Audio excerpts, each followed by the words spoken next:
Celebramos la Eucaristía del lunes en la semana número 17 del tiempo ordinario.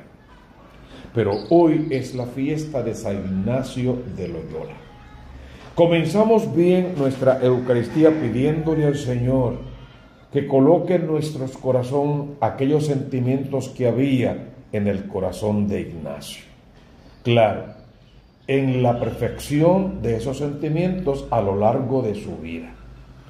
Ignacio sabemos que era de familia noble, eran 11 hermanos, él era el menor de todos, se crió en los palacios, en la corte, era bien educadito, muy formal, muy serio, porque fue la educación que recibió. Se hizo militar y combatía defendiendo la ciudad de Pamplona cuando fue herido en su rodilla. Lo interesante es que son justamente los enemigos franceses los que lo dejan irse al palacio de Loyola para allí poder ser curado. Y es intervenido quirúrgicamente por lo menos 3 veces de esa rodilla, que nunca le quedó bien. De hecho, se dice que andaba cojeando porque quedó mal de su rodilla. Lo interesante fue lo que sucedió ahí, porque Dios permitió todas esas desgracias, la herida en la rodilla, porque lo quería postrado ahí en esa cama. Él pide poder leer algo mientras está en ese aburrimiento, pero quiere leer libros de caballería, que era su fuerte. Y su hermana tal parece que le dijo que no habían de esos libros y le trajo 2. Uno que era la vida de Cristo y otro la vida de los santos o el santoral de cada día. Y se puso a leerlos para descubrir una primera cosa. Descubre que cuando lee sus libros de caballería se emociona mientras los está leyendo, pero una vez leídos le queda un gran vacío en su corazón. Eso no deja nada en su vida. Pero cuando empieza a leer la vida de Cristo y la vida de los santos, después que los lee, tiene más ganas de seguir leyendo y de seguir conociendo de ese particular, y entonces rechaza aquella lectura puramente civil para comenzar con esta nueva lectura. Y en el camino pues se encuentra con gente como San Francisco, como San Agustín, como Santo Tomás y otros más, y entonces él dice, wow, si estos hombres tan humanos, tan mortales, tan incapaces como yo, lograron convertirse de esa manera y alcanzar ese grado de santidad y de honor que alcanzaron, yo también lo puedo hacer. Entonces se dedica a perfeccionar su vida. Son esos los sentimientos que queremos en nuestro corazón. Y se tomó en serio. De él, ¿qué conocemos? Bueno, conocemos lo de la cueva de Manresa, donde escribió allí todos esos ejercicios espirituales. Conocemos que se formó, hizo un doctorado y con 7 amigos más fundaron la compañía. Digo, lo decimos en 3 segundos, pero fue una historia muy larga y se pusieron al servicio del Papa del momento, quien los aceptó benignamente, y lo que conocemos hoy como la Compañía de Jesús o los jesuitas, que tanta gloria le han dado a la iglesia. Entonces no podemos olvidar ese momento de gloria que los jesuitas, defendiendo la fe contra protestantes y otros más, le dieron a la iglesia verdadera, el nivel de santidad que ellos acumularon para la iglesia y la defensa de la fe contra cualquiera que se opusiera. Este hombre va a morir a los 65 años básicamente, habiendo entregado toda su vida y todo lo que tenía. Él llegó a decir que era capaz de entregar todo lo que tenía, incluso la propia compañía, para salvar un alma. Ojalá que pensemos así. Ustedes son las hijas de María Dominga, que tenía un pensamiento parecido en muchas áreas. Entonces pídanle a Dios de verdad que su corazón hoy sea tocado por el mismo dedo divino que tocó el corazón de Ignacio, que cuando cambió su nombre, de hecho, pues floreció para la iglesia. Ustedes todavía cambian su nombre, floreciendo por la iglesia, dando testimonio y pidiéndole a Dios, Señor, regálame un nuevo carácter, una nueva lengua, una mejor manera de decir las cosas, el don de la paciencia y la tolerancia todos los días de mi vida. Arranca de mi ser y de mi haber esto de estar nosotros haciendo juicios temerarios y cosas que no nos convienen ni para nuestra salvación ni para el bien de la iglesia. Y enséñanos a caminar solo en tu presencia, conociendo tu verdadero amor y haciendo al pueblo partícipe de ese amor, que la gente, cuando nos mire desde fuera, tenga que decir de nosotros, mira cómo se aman y ese amor se inyecte en el corazón de la feligresía a la que le servimos y podamos hacer una parroquia santa todos en conjunto. Si a eso le añadimos la liturgia de la palabra de hoy, pues tenemos un manjar para compartirlo. Moisés se había ido a la montaña, ¿verdad? Allí habló con Dios. Y Dios en una tabla le escribe los mandamientos. Dice la palabra que era escritura de Dios y mano de Dios. Perfecto, lo creemos en fe que Dios inspira toda esa tabla de la ley, todo ese decálogo, todo lo que es la legislación de aquel momento, que en fin de cuentas eran 10 mandamientos. ¿Cómo llegamos a 613 y tantos más? Bueno, el hombre con su historia, pero Dios muy específico y muy claro, y encima hace que son 10 sean uno solo dividido en 3, amor a Dios, amor al otro y amor a ti. Eso en fin de cuentas lo que Dios quiere.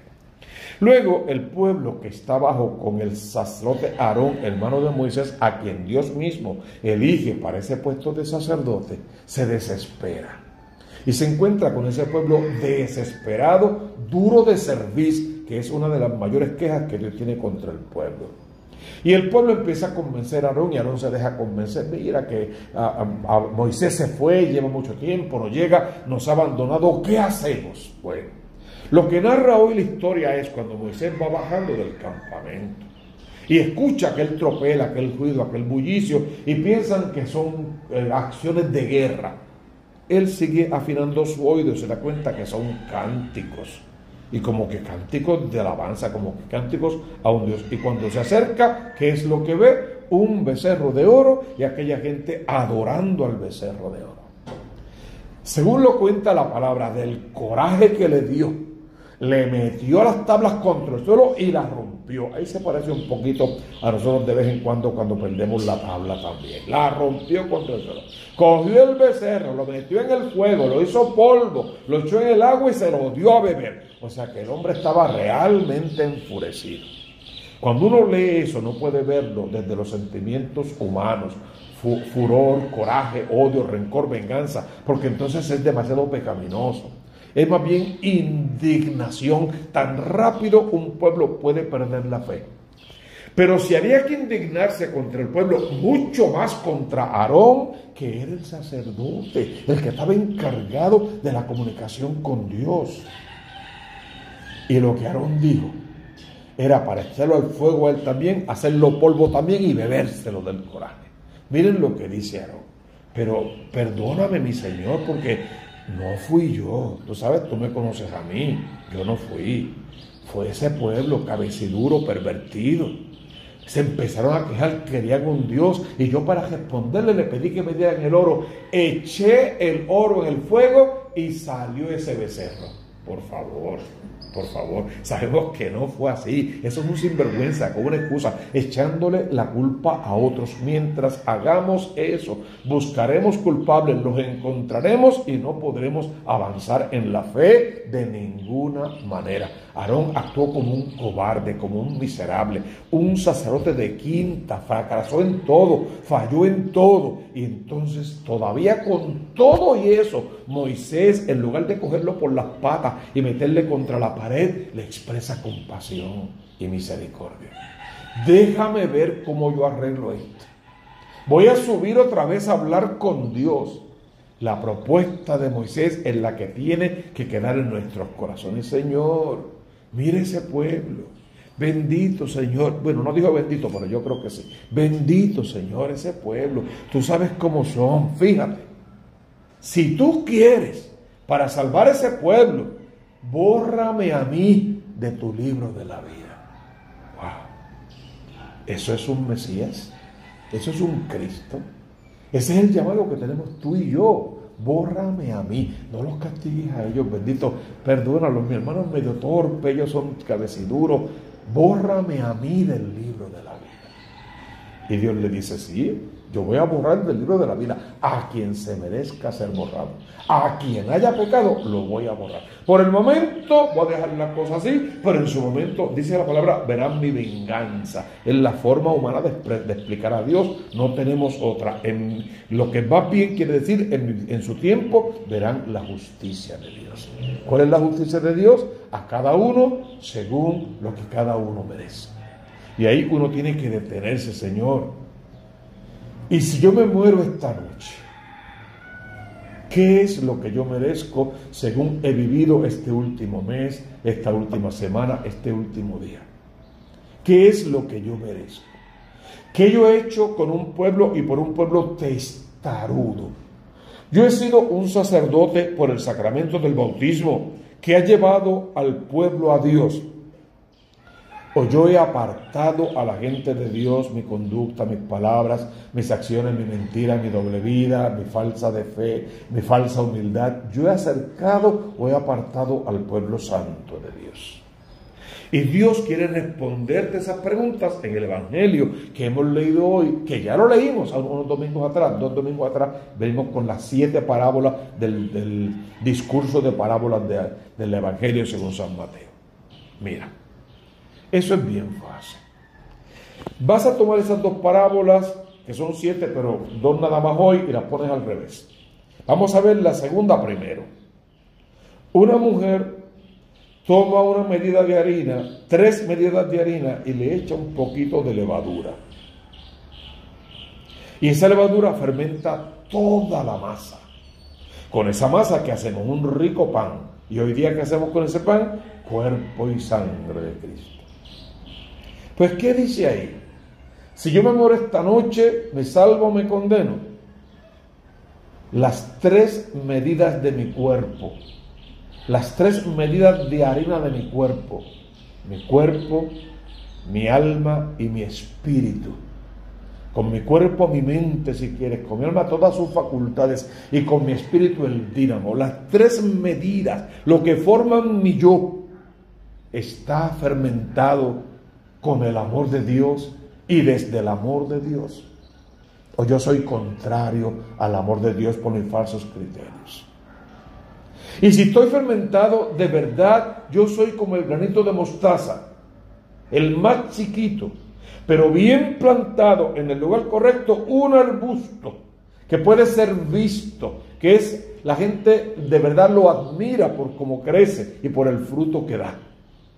Señor, te lo suplico, fermenta toda mi existencia, mi cuerpo, mi alma, mi mente, mi espíritu, todo mi yo, ferméntalo con tu poder y con tu gracia. Y luego plántame allí donde tú sabes que yo debo florecer. Y dame los sentimientos de Ignacio para no echar hacia atrás, para no permitir que el demonio me pueda. Porque Ignacio vivió esto. Ignacio tuvo 2 graves enfermedades espirituales. La noche oscura, que no hay santo que no lo haya tenido. La noche oscura, y perseveró. Pero después de la noche oscura vivió otra peor que esa: los escrúpulos. Todo era pecado, por aquello sí que no se podía, todo era pecado, y de eso salió. Y un día se preguntó: ¿por qué Dios me llevó tan bajo a mí, si lo que quiero es amarlo y servirlo? La respuesta fue muy simple: para regalarle un gran don, una misión particular para él y la iglesia en cuanto a las almas. Tenía la capacidad de conocer las almas, de verlas, de leerlas por dentro, de saber lo que necesitaban y de poder discernir el bien y el mal para dirigirlas en el camino de la salvación. Podía distinguir entre los espíritus, y eso es un gran don que tú y yo también tenemos que pedir para nuestra alma y para poder asesorar mejor a todos los demás. Que en esta Eucaristía tú puedas descansar en el amor de Dios, dejar todo tu yo sobre este altar, no tener dioses falsos delante de ti de ninguna manera, y decimos siempre tú no ser tu propio Dios falso. Señor, con tu levadura, con la levadura del amor, ferméntame, y luego déjame dar frutos y cobijar a los demás bajo tus alas, Señor, para poder salvarme y salvarlos a todos. Que el amor de Dios entonces se quede en nuestro corazón y nos dirija, para que igual podamos dirigir nosotros la vida de los demás. Y que todo lo coloquemos en las manos de Jesús, que es donde realmente podemos dar frutos abundantes, y lo demás vendrá por añadidura.